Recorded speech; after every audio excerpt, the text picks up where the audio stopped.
your story, man. Let's jump into your origin story, brother. Like, walk us through you know, growing up, like inspirations, because again, you've accomplished so much.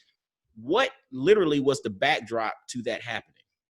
Yeah, man.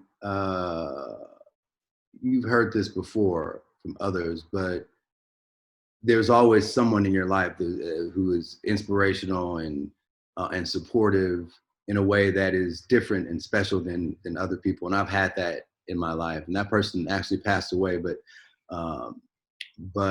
it was my next door neighbor. And I'll kind of give you a bit of background. I grew up in Richmond, California, which is near Oakland, and just, you know, in inner city, not too far from Oakland. And it was, I think in the mid 90s, it had the third highest per capita murder rate in the country. So it's that kind of spot. You know, we all heard those stories. Yeah. So that's where I grew up.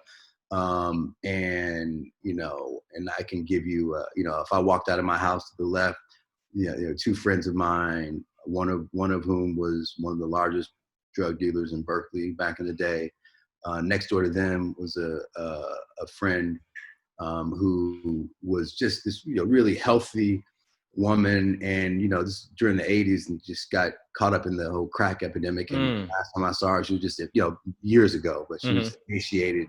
You know, I think she has, you know, maybe 4 or 5 kids from as many fathers. It's that kind of story. And then next door to them was, you know, Angela and Anthony, who were both killed violently years apart. So that's, you know, that's kind of where I grew up. And then to my next door neighbor, interestingly enough, you know, the father was the mayor of Richmond many years ago.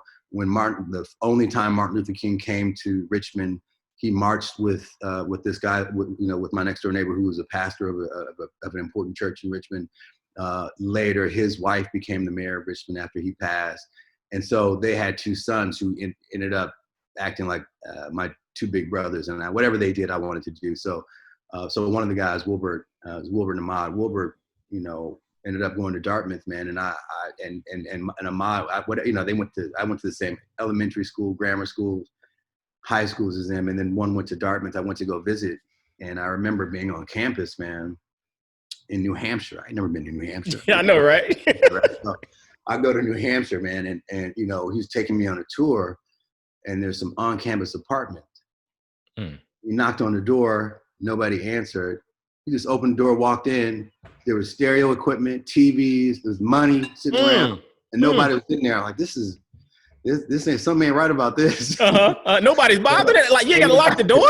Yeah, it was a trip, man. So that's why I ended up, you know, because of his influence and him. I remember going into the 8th grade, he got an algebra workbook for me to work on over the summer, and he was just that guy for me. And he ended up graduating from Dartmouth, and he went to Harvard Business School. And, you know, it's just been a real prominent and important fixture and mentor in my life. So, you know, I owe a lot to him and his brother. So that's been great, man.